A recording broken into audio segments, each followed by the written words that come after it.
1920 он зохион байгуулагдсан Туркийн зэвсэг хүч нь хувиар замын цэрэг, тэнгисийн цэргийн хүчин, агаарын цэргийн хүчнээс бүрддэг.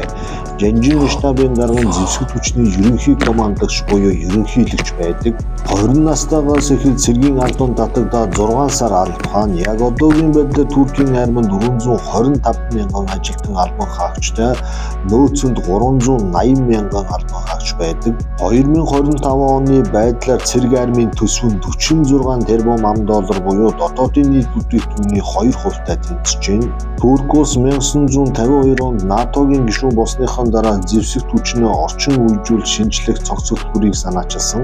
Мөн 2 Солонгосын дайны үеэр 15 мянган турк цэргийг дайны талбарт явуулж байсан. Турк улс нь өөрийн нутаг дэвсгэр дээр Америкийн нэгдсэн улсын инжирлэг агаарын бааз байрлуулсан бөгөөд энэ баазад 50 ширхэг Б-61 цөмийн бөмбөгийн толгой байдаг.